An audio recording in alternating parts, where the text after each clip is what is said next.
cyangwa se itera umujinyirane. Reka tugaruke kwa Rwamucyo aho turahagera ntacyo. Reka tugaruke kwa turaza kuhagaruka kuko reka tuze kuhagaruka barimo kwibaza ku by'ibi bintu bya Iran nabyo turabigarukaho.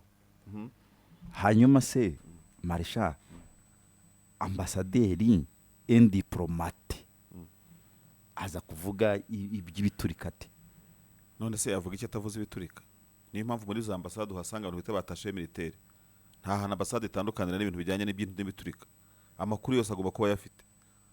Ese biriya ni igisirimu kuba bajya kuryagaguranira hariya bagiye baza hano mu rugo akaba ariho babiganirira?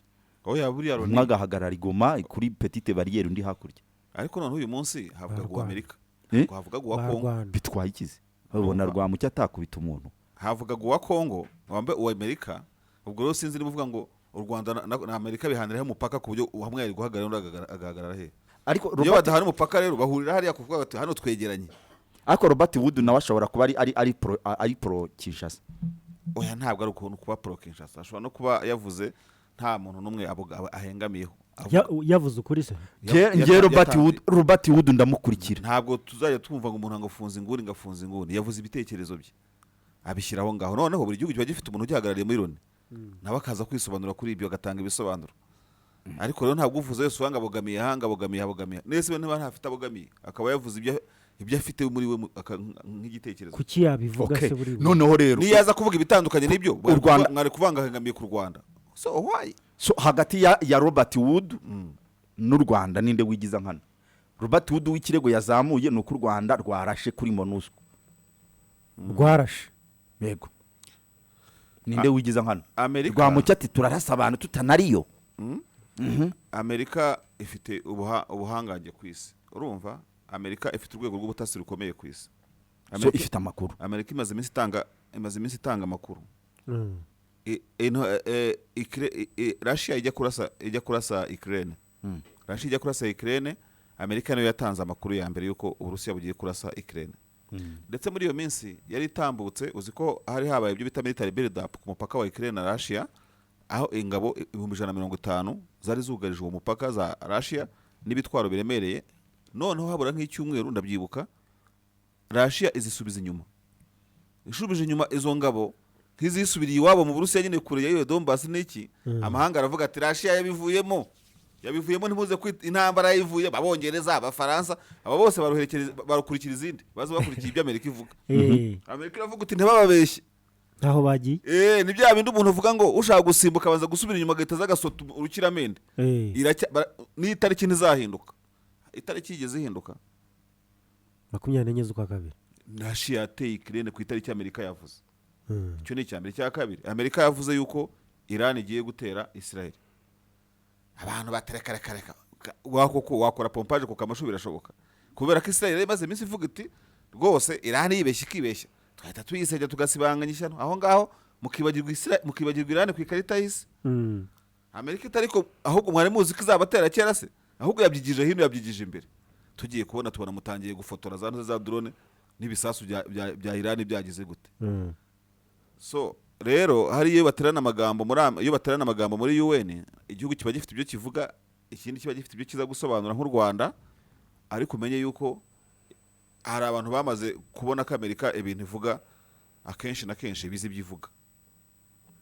Ibizi byivuga. Ubwo no kuvuga ngo ikiyasi cy'ukuri bakubwira ngo u Rwanda ngo wagize gutya nawe ukaza wisobanura nawe kandi ubuzi ibyo uvuga. Ariko ngo abagurirana baziranye bagira bate barahendana. Hari abantu bari bicaye kuri kare gatuti ko muri UN Security Council. Umwe avuga ibyazi undi avuga ibyazi. Ugeze kuva Madame Yolande Macron asubiza ambasaderi w'Ubufaransa sinibukane Uganda cyangwa muri Kongo n'Rwanda twari tumivugaho avuga ati mwebwe France nta muntu uzi ibintu byo mu biyaga bigari kubarusha amakuru mu yafite ntimukaza kugoreka ibintu. Ninde urusha Ubufaransa kumenya ibera muri Kongo? Yari ambasaderi wa Uganda wa France muri Uganda avuga ko ngo u Rwanda ngo rufasha umutwe wa M23 ibintu nk'ibyo ngibyo.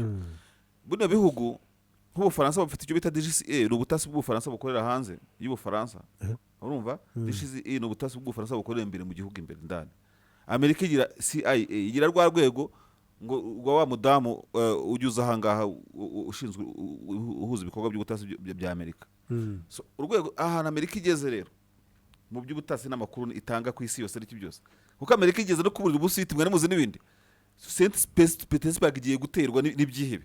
Abarusiya bagiye kureba babona ko byari bigeze ku muryango. So kino gihugu cyubatse imbaraga, cyubaka ubushobozi, cyubaka ubutasi, cyubaka n'iki byose kugira ngo uhindure Amerika injajwa biragoye, urumva yuko irimo kujarwa mu byitazi, ariko ibyo basubizanye babizirajyaho hariya, urumva babiziranyeho. Ntabwo roge naza kuvanga ukuri se bwo niba uvuga gutyo ukuri kw'ibyo Robert Wood avuga. None se ambasaderi rwa mucyo wamusubiza mu kumusubiza bose n'abadiplomate wumvise kasa nkamubwira nawe amababera muri Kongo kadakwiye kwihanganirwa, sibyo? Kadakwiye kwihanganirwa rwose, bibaye ngombwa hari icyakorwa bose kikaba cyanakorwa no hakuno se, bose niho baba bashyira bakivugutira umuti nyine uko byagenda kose. Ariko u Rwanda rukavuga ruti ubu twaba turi muri casque bleu, ariko bleu helmet, ariko dutanga n'ingabo nyinshi n'iki tukajya kurasa kuri bagenzi bacu. Hano ukibaza uti ese ba bandi nanone bo muri casque bleu u Rwanda ruvuga ko rutangamo n'ingabo nyinshi bo ko bahindukira nabo, urumva bakarasa abandi bantu ngo muri za operation Springbok bagafatikanya na FDLR Kabuki, ingabo za Loni zagiye ahantu zikifatanya n'ibyihebe bihakorera ngabo ngo banabazarendo yanabavuzeho, urumva ngabo ugasanga nazo mbega bagiye mu gikundi kimwe cy'inkozi z'ibibi. Ukibaza izo nkozi z'ibibi zigiye hamwe, urumva z'ubundi zigahura n'inkozi y'icyiza ntibyaritagurana. Inkozi y'icyiza ubwo yabarinde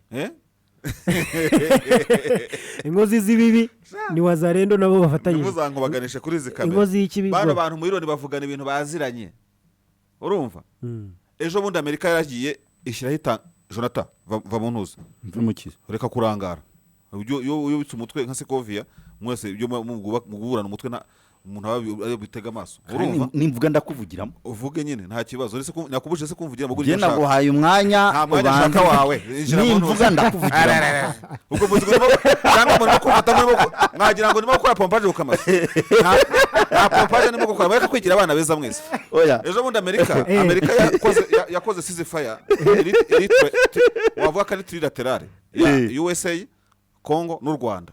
Nanditse nkubaze u Rwanda rwagiye muri ceasefire gute? U Rwanda iherutse iriya y'iminsi 3 imbere y'amatora bongeyeho n'ibyumweru bibiri. U Rwanda ubundi se rujya mu bintu bya Kongo gute rugasinya ceasefire yabera muri Kongo na Amerika? Babaza Amerika bati nikusha mwebwe iriya ceasefire izubahirizwa gute ko mutafite ingabo muri Kongo? Ngahaha ngo tufite inzego z'ubutasi ngo n'abadiplomate bacu ngo bazabigenzura hazagira uwibeshya yirengeho. Siyo ceasefire ya mbere yubahirijwe ikarinda imwe ejo bundi ya wa mugore Avril Haines ko ari byo umuntu aba yibaza. Ceasefire isabwe na Amerika ikabwirwa u Rwanda ikabwirwa na Kongo kandi kubahirizwa uko yakabaye. Ubwo u Rwanda ruzamo rutaho ngaho. Amerika iriya ceasefire yabaye Blinken yahamagaye hano ahita ajya Kinshasa. Nyine icyo mbaza Amerika yaravuze hano gute na Kinshasa. Amerika yaravuze iti twebwe dufite yinze intasi zacu basigaye baza ngo ni za drone dufite drone zacu uzabirengaho yabirengaho Kibumba yabirengaho twe tuzabimenya. Ubwo rero u Rwanda wasanga ruhagara kuri Karisimbi kuri Karisimbi buriya muri Kongo rukajya rukwega n'intuza urukwega rugakwega rukavuga ruti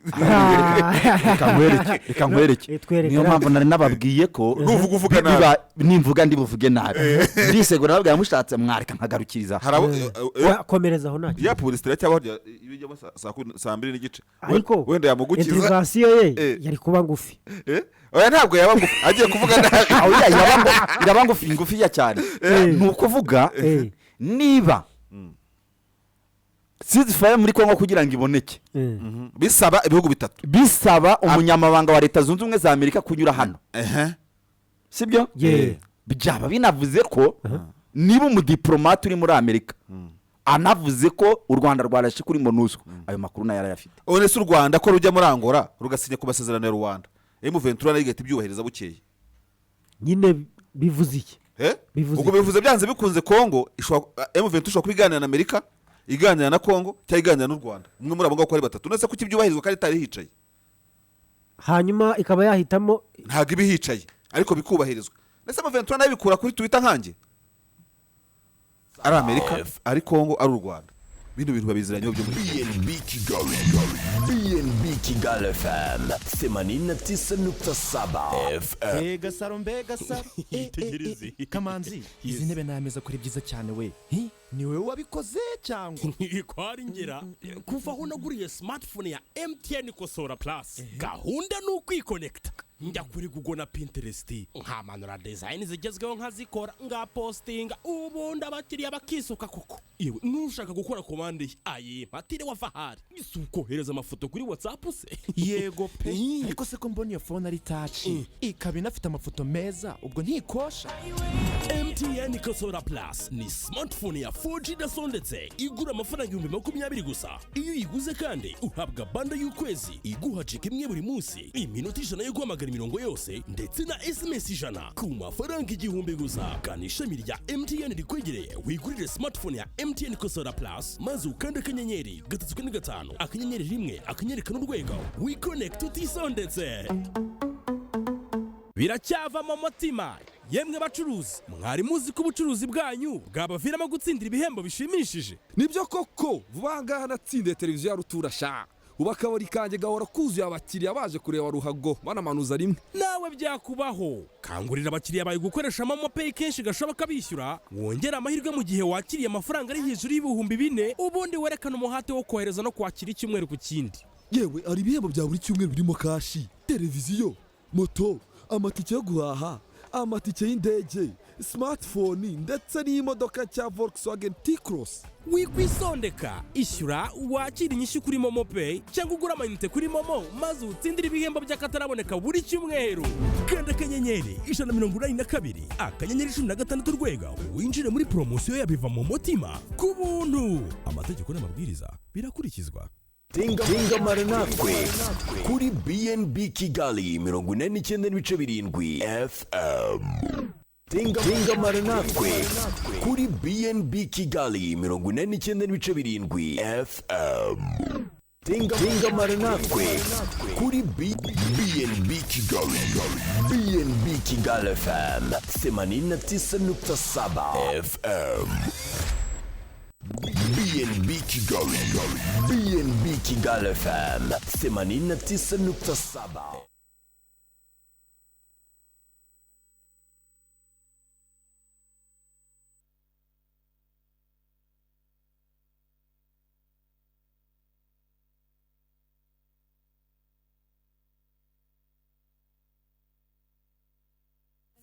For every success. BNB Kigali During this crucial time in the history of humanity. I am all the more honoured to be the spokesperson for my government in this mid-term review exercise of the Addis Ababa Framework Agreement. And I appreciate your decision to focus on looking at the situation in the Great Lakes region with a particular attention on promoting the participation of women in regional mediation efforts for peace. Allow me now to pay tribute to His Excellency Mr. Antonio Guterres, Secretary General of the United Nations, for his sustained commitment to peace in the Democratic Republic of the Congo and the region. I wish to add to these introductory comments a very special word for Ms. Joyce Musia, Assistant Secretary General for Humanitarian Affairs and Deputy Emergency Relief Coordinator.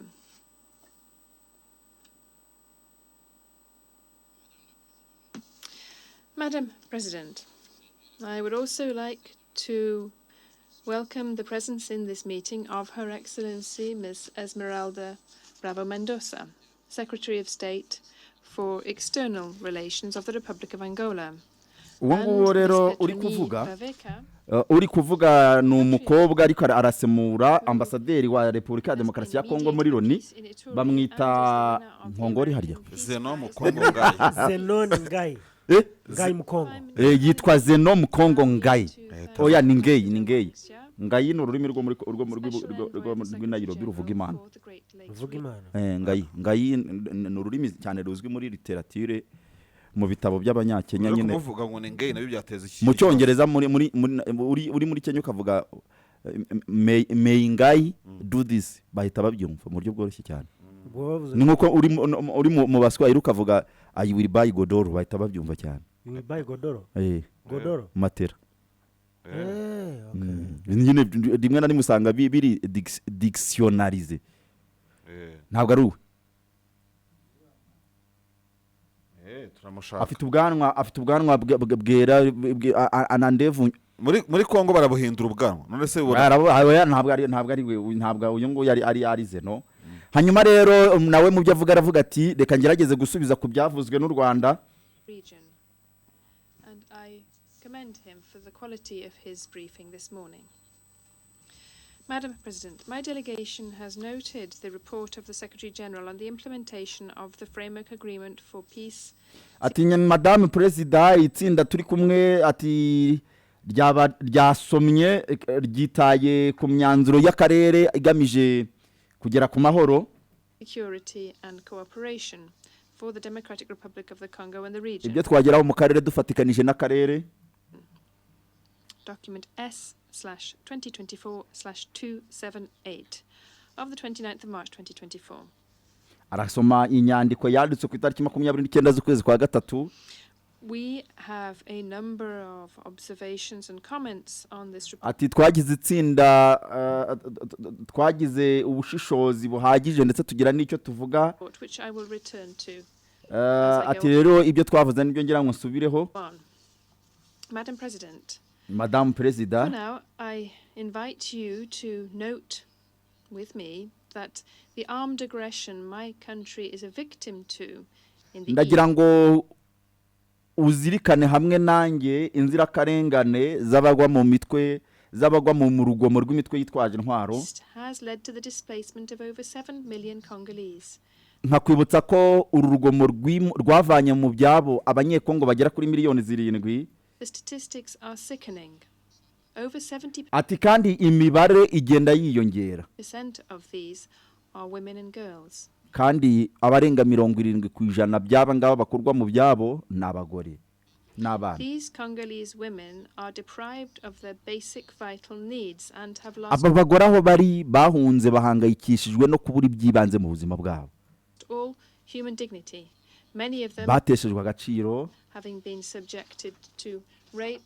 Ati ndetse bamwe urwo rugomo rwagiye rubashora bibangutse mu gufatwa ku ngufu. Violence and other cruel, inhumane and degrading ndetse n'ubundi bugizi bwa nabi bwitesha agaciro ku buzima bwa muntu.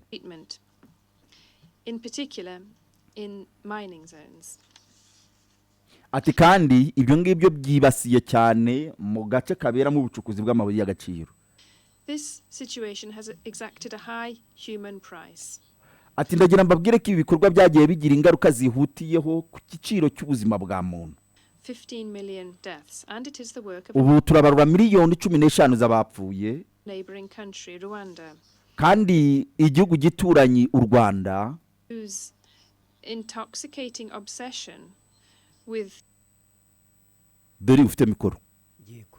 Twagiye rero. Twagiye intoxicating obsession. Intoxicating. Amagambo yuzuye uburozi nyine. Toxic nuburozi. Toxic nuburozi. Intoxicating. Oya, agara amagambo none se ko ruva abanyapolitike baba baganira nka wa wundi nakubwiye. Wa mugabo 89.7 wa mugabo wiriye pfo ku mavaze. Ntabwo yateko muzee.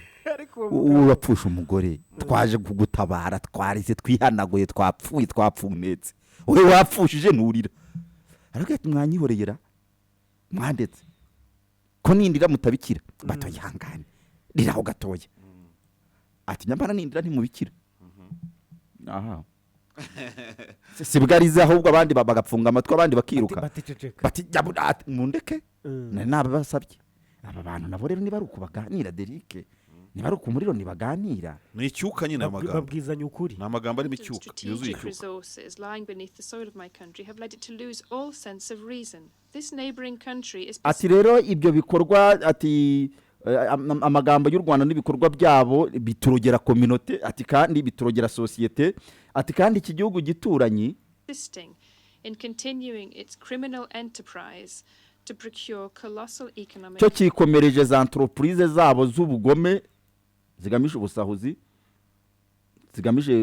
zigamije ubukungu colossal economic benefits. It is for this reason that all the peace initiatives taken ni kubw'iyo mpamvu rero n'uburyo bwari bwo bwose umuravu wari wose wakorwa kugira ngo akarere kagere ku mahoro at regional and international level haba ku rwego rw'akarere ndetse no ku rwego mpuzamahanga zikomeza kwibera umurambo remained a dead letter tukomeza kwibera amabaruwa apfuye ni amabaruwa apfuye none se ubundi amabaruwa apfate kandi ibaruwa ibiri live abayasinye bahari ejo bundi rero se sibyo mbeki yavugaga ati murinda y'umuto umutwe mujya kugira gutya kandi hari amasezerano ya Sun City mwakoze ari kari nge wari uhibereye na Joseph Kabila ka hari mwamuzanye ko hari na Perezida Kagame mwamuzanye murinda yo mujya gushaka ibindi mushyu ubwonko mwazanye hano nkabereka mimi nikamariza mambo plan resulting from the Rwanda and Nairobi peace process. Ati byo biganiro ati bimwe twagiye tubiganira muri ibiganiro bya Rwanda na Nairobi processes. Rwanda is deliberately blocked the implementation of these processes. Ariko Rwanda nirwo rwitambika aya masezerano kugira ngo nibishyirwe mu bikorwa. So as to gain time and to seek to achieve its excessive ambition. Ati kandi rubikora kubera ko rufite rukerereza ibi biganiro kubera ko rufite icyo rugambiriye excessive ambition to build a zone of influence in the DRC which bo barashaka kwiyubakira akarere bafitemo ubuhangange muri Kongo it would transform into a colony for exploitation and bagamije gukoloniza igihugu cyacu no kugisahura from which it would control the Congolese institutions. Bagamije kwigenzurira inzego z'ubutegetsi za Kongo. These actions by Rwanda are unacceptable. Ibi bikorwa by'u Rwanda ntabwo byemewe. And they violate regional peace kandi bironona amahoro y'akarere tenets of the Addis Ababa Framework Agreement. Ati duhereye ku masezerano ya Addis Ababa which this country had, however, freely kandi aya masezerano Rwanda rayafite ariko signed up to. Madam President, nubwo rwayasinye major concern of the Congolese authorities in general and ariko Madame President twebwe nka Kongo icyo dutekereza na Perezida wacu ati by'umwihariko Perezida wa Repubulika ya Demokarasi ya Kongo nuko agambiriye kugarura amahoro mu burasirazuba bwa Kongo. My delegation trusts that its bilateral and multilateral partners will itsinda mpagarariye turi kumwe ryizerera mu bufatanye bwaba ubw'ibihugu byombi ndetse n'ibihugu birenze kimwe ati kandi tukizera ko bishobora gutanga ubufasha not only in re-establishing the flouted dignity of Congolese women kandi ibyo ntabwo tubikora tugambiriye gusa kugarura igitinyiro n'icyubahiro cy'abagore muri Kongo in general, but also with regard to the current peace efforts underway with a view to ahubwo binagambiriye kugarura ituze mu karere kose establishing state authority under the leadership of the President of the Republic, His Excellency Felix Antoine Tshisekedi. Nkuko Perezida wacu nyakubahwa Felix Antoine Tshisekedi abihoramo. Restoring the dignity of Congolese women. Kugira ngo tubashe nibura kugarura icyubahiro n'igitinyiro by'abagore bacu must certainly be a priority.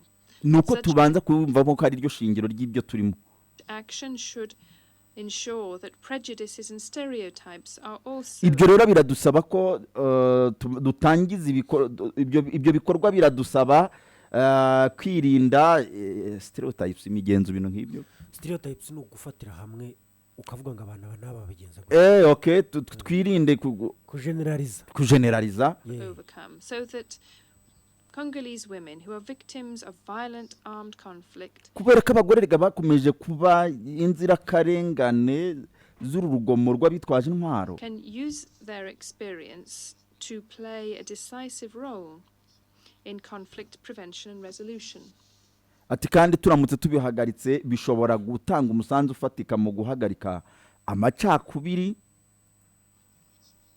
Allow me to underline the fact that the DRC fully signed up to the Women, Peace and Security. Munyemerere mbibutse ko ubutegetsi leta yabo. Munyemerere mbibutse ko leta yacu yasinye amasezerano yo kurengera amasezerano yo kurengera uburenganzira bw'umugore amahoro n'umutekano enshrined in resolution 1325. Ibyo biri mu masezerano y'igihumbi 325 nomero 2 yababarura byo ku itariki 31 z'ukwezi kwa 10 mu 2000. The women in the Great Lakes region are the main abagore mu karere k'ibiyaga bigari victims of the wars nibo bakomeje kuba inzirakarengane z'intambara n'ubushotoranyi. And it is important and just for them also kandi ni ngombwa ndetse binaciye mu mucyo ko to be involved in conflict management. Nka leta natwe twakinjira muri ibi bikorwa by'urugomo ndetse n'amacakubiri. The inclusion of women leaders in regional strategies for peace, reconstruction and mediation. Kuba twemera tugashyira abagore mu nzego z'ubuyobozi hano mu karere nuko tugambiriye n'ubundi kamahoro yimakazwa mu karere. Processes throughout the Great Lakes region is relevant because their participation ati kandi ni ingirakamaro muri aka karere k'ibiyaga bigari in conflict prevention and resolution ndetse no kuba bashyirwa mu nzego zo gukemura amakimbirane have a positive impact kubera ko bigira umusaruro mwiza during and after conflict. In this regard, my delegation encourages the efforts deployed by the Special Envoy, the Secretary General, in the Great Lakes. Ati nibyo rero ngewe n'itsinda ryanjye twarushaho gushishikariza cyangwa guhamagarira itsinda ryashyizweho na Secretary General wa Loni mu karere precisely to equip and bolster the capacities of women mediators. By'umwihariko kuba bashoboza abagore bakaha imbaraga bagaha ubushobozi abagore babahuza bashyizwemo the regional forum of women of the ICGLR. By'umwihariko muri rya huriro ry'abagore ryashyizwe muri ICGLR ni ikimasha ne ya wa muryango w'amahoro muri aka karere k'ibiyaga bigari. Close on this point, it must be acknowledged that the Addis Ababa Framework Agreement ati kandi birashimangira amasezerano yasinyiwe ya Addis Ababa not sufficiently integrated the dimension of the role of women in its implementation. Kabone nubwo adahagije ngatwereka imbaraga n'uruhare rw'abagore mu gushyira mu bikorwa aya masezerano yose asinywa agamije kugarura amahoro ndetse n'iby'ibanze bya muntu mu gutekanisha akarere. Atariko nka Kongo tuzakomeza kwita ndetse no kwagura ingingo zivuga ku burenganzira ku buringanire bw'abagore tugambiriye kugarura amahoro mu karere. The current process of revitalizing the framework agreement could offer an opportunity to adapt it to this reality. Madam President, regarding the implementation of the framework agreement for peace, security and cooperation for the democratic ati noneho tugarutse ku biganiro n'uburyo bwagiye bushyirwaho bugambiriye kugarura amahoro mu karere Republic of the Congo and the region. Ati haba muri Kongo ndetse no mu karere there is an obligation upon all signatory countries to reaffirm their n'inshingano ku bihugu byose political will to move towards the effective kugaragaza ubushake bwa politike bugamije ukuzuza wa murava warashyizweho. Ari nayo mpamvu nsaba ko byafatwa mwakirengagiza mutakirengagiza ibihano ntimubabarire ntimubabarire igihugu icyo ari cyo cyose gishobora gushyigikira imitwe yitwaje intwaro. The Democratic Republic of the Congo actively participates in current efforts to repubulika ya demokarasi ya kongo kuri ubu ngubu ibirimo revitalize this framework agreement and stands ready to support the roadmap kandi yiteguye gushyigikira imyanzuro which resulted from the Durban retreat in November 20. yose igaruka kuri ya masezerano ya Durban ni hehe marisha muri Afrika y'Epfo Durban mu kwa 11 amasezerano ya Durban mu kwa 11 mu 2023 on the 1st and 2nd of February 2024 by the technical support. Ndetse tukanareba no ku biganiro byo kitariki ya mbere ni ya kabiri mu kwezi kwa kabiri mu 2024 ahead of its validation during the upcoming high level yaririmo abagize itsinda ryo ku rwego rwo hejuru meeting of the regional oversight mechanism byari rihuriwemo n'abayobozi bo mu karere planned to be held in Uganda. Byabereye i Uganda. However, Rwanda and the M23 are being guaranteed impunity and persist in kabone nubwo u Rwanda na M23 mwakomeje kuba baje ikuntu muhana respecting none of the engagements entered into. Ibyo nyine bituma nabo ntacyo bubahiriza mu kubahiriza ibiganiro byose babwira n'aya masezerano ashyirwaho. Not implementing the peace plan resulting from the Ibyo rero bituma natwe tutabasha gushyira mu bikorwa gahunda n'uburyo bwagenwe bwageza akarere ku mahoro harimo ibiganiro bya Nairobi ndetse ibiganiro bya Rwanda n'ibya Nairobi. In not abiding by the recommendations of the international community, ntabwo nabura gusaba imiryango mpuzamahanga responding to the repeated calls of the Security Council of the United Nations ko nabo ari bamwe mu bantu batajya batanga igisubizo cyihuse haba kuri ibi tuba tuganira hano muri of the African Union mu kanama ka Loni k'umutekano mu muryango wa Afurika yunze ubumwe cyangwa se mu karere n'ubufatanye bw'ibihugu n'abaterankunga bacu from positions seized in the Congolese territories of Rutshuru, Masisi and Nyiragongo. Ati ndetse byaje no kugeraho twebwe twisabira ko M23 yava mwabira bice bya Rutshuru ndetse na Nyiragongo ngira ngo na Masisi. The Democratic Republic of the Congo continues to subscribe to regional efforts, particularly the Luanda and Nairobi processes. Nyakubahwa Madamu President ndagira nkwibutse ko Repubulika ya Demokarasi ya Kongo cyafite ku mutima bya biganiro bya Nairobi na Rwanda. My country reiterates its request to the Security Council to support. Igihugu cyacu cyagiye gisubiza ibyo mwagiye mudusaba bigaruka ku mahoro n'akarere. To these processes by maintaining maximum pressure. Ndetse n'uruhare rw'ibihugu byacu kugira ngo nibura turebe ko ibyaganiro byagerwaho ariko tugasaba ko mwashyira igitutu ku Rwanda na M23. Stepping up judicial cooperation in the Great Lakes region to turebye rero ku butabera n'ubufatanye bw'inzego z'akarere bw'inzego z'ubutabera mu karere unity at regional scale through the comprehensive implementation of the ukudahanwa kwa M23 kuzarushaho kugaragaza ukudahanwa kwa M23 kuzarushaho gutuma ibyamasezerano bya biganiro na za initiative zishyirwaho zidashyirwa mu bikorwa. Declaration signed in June 2022 is an important ati point. The DRC also Kinsha ati mu 2022 nibwo twagaragazaga ko its request to the council regarding the threats posed by Repubulika ya Demokarasi ya Kongo nibwo yasubije ibibazo byibazwaga ku bijyanye nibwo yasubije ku bisabwa turi kugaragaza igihunga ukuntu twugarijwe n'umutekano mukeya kandi uterwa n'imitwe yitwaje intwaro y'iminyamahanga.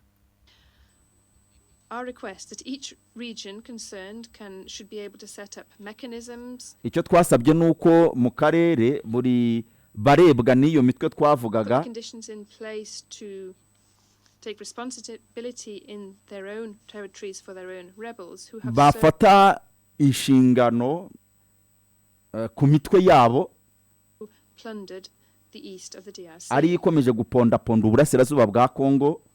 And our request that at the next meeting kandi nkaba ndi gusaba ko inama izakurikiraho by'umwihariko ubwo tuzaba tugarutse hano mu kanama ka Loni gashinzwe umutekano Secretary General in the Great Lakes region to make a detailed report on this specific point. noneho nibura tukazagaruka secretary general hari icyo yavuze kuri ibi ngibi tuvuga.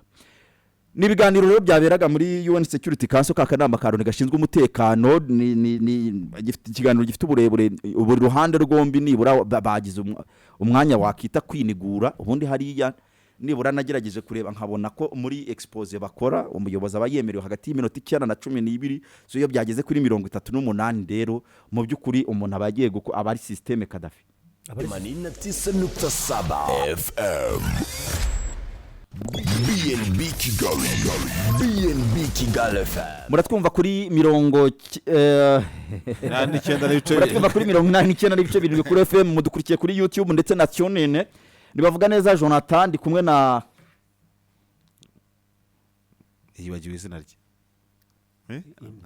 natinda ndabyivugira ese nijya bwira iriya ntebe yamugoye iyo umuntu yicaye muri iyo ntebe ntabwo yumva ntabwo bibuka na padiri avuga ati nawe mva hano wumve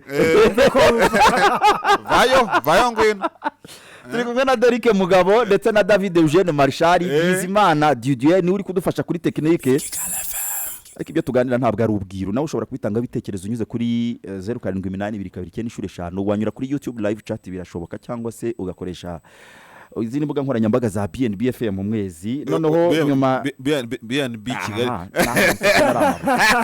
hanyuma rero uwitwa Ndayisaba Emmanuel ati kuri FM ntabwo twubumva tuninga kuri 89.7 twahinduye uwitwa Nyiraneza ati Jonathan mwaramutse neza ko radio kidakora byagenze gute kumve kuri 89.7 twavuye kuri wa murongo Edi yitwa Edi Ready niyo ati ahoho umva rero mwabagabo mu iyo mugiye kuvuga ku Burundi muje murabanza no gusesengura ni ryari ambasaderi w'u Burundi muri